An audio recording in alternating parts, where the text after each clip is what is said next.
Might be a beautiful name, but no flow. No flow. In their flow. Maybe next time. Maybe next time round, or King Stuart. It has happened.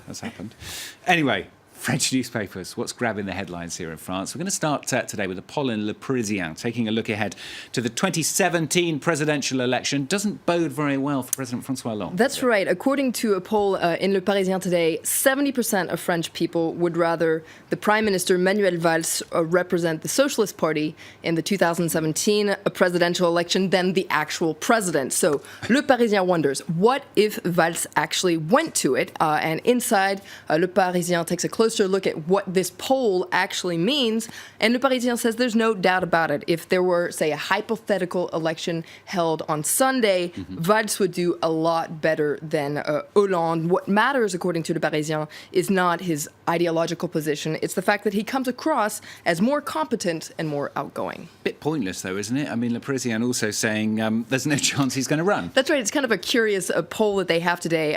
Le Parisien says that Valls and the president have actually made a secret pact back in August. Now, basically, Valls promised that even though he's more popular than the president, he won't run for president. Now, why is this? Well, according to Le Parisien, Valls exchanged his loyalty for another promise, and that, a guarantee rather, that he would be able to stay prime minister until the end of François Hollande's presidency. And not only that, but according to Le Parisien, Valls actually really wants to keep his reputation. He has a reputation of being a very loyal politician, and he doesn't want to come across as a traitor.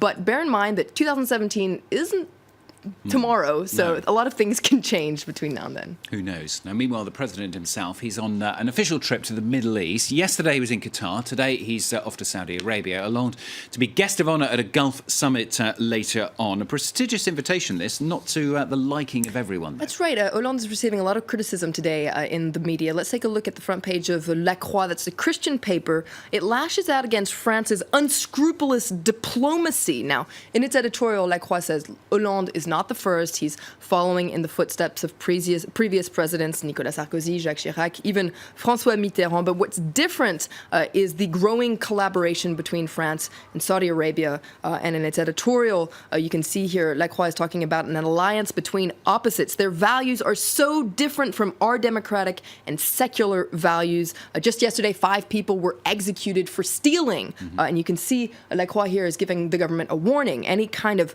rapprochement is very risky.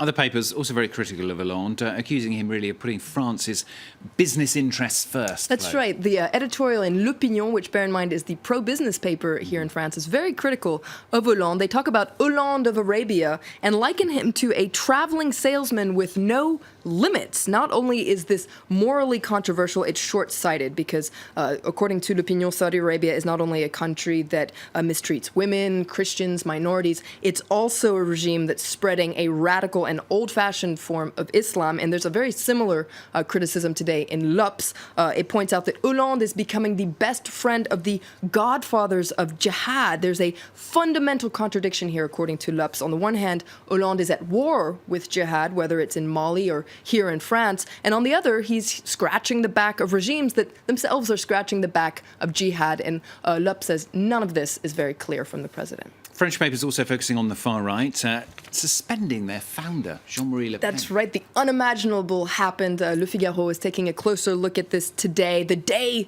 that the Front National suspended Jean-Marie Le Pen, the founder of the Front National. So he was pushed out by his daughter, Marine, the current leader of the Front National. But she hasn't seen the end of her father yet, according to Le Figaro. If the 86-year-old wants to keep on talking, well, he'll always find a welcoming microphone. And in the meantime, what does this mean for Marine? Well, in another piece in Le Figaro, it says that sidelining her father isn't actually going to drive voters away from the Front National. It's probably actually pretty good for her. On the contrary, it's probably going to attract a few voters to the Front National. OK, we shall see.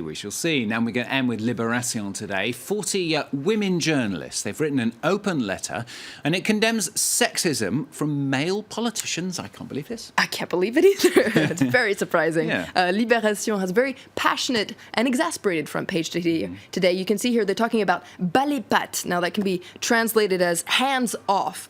40 women journalists have signed a manifesto, and just to quote part of it, it says, "We thought that the Dominique Strauss-Kahn scandal had changed things, but unfortunately macho habits habits rather, are far from being extinct, and they've put together a lot of their own recent experiences that are very sexist, it must be said. For instance, one journalist recently was told, that's a very girly question during a press conference. There's been a lot of flirting, calls after hours, etc. And the sexism goes the other way as well. Women politicians, women in power are often, they have sexist articles that are written about them. So to prove their point, these journalists have written an article describing the economy minister, Emmanuel Macron, using the exact tropes and vocabulary language that are used to describe women in power. You can see here they're talking about Macron, le beau gosse de Bercy, so Macron, the hunk of Bercy. It's very funny. Let's just say that it focuses more on his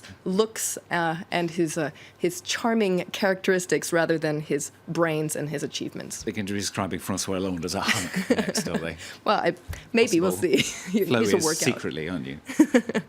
Keep quiet about that one, Flo. With the French press here on France 24. Thanks a lot.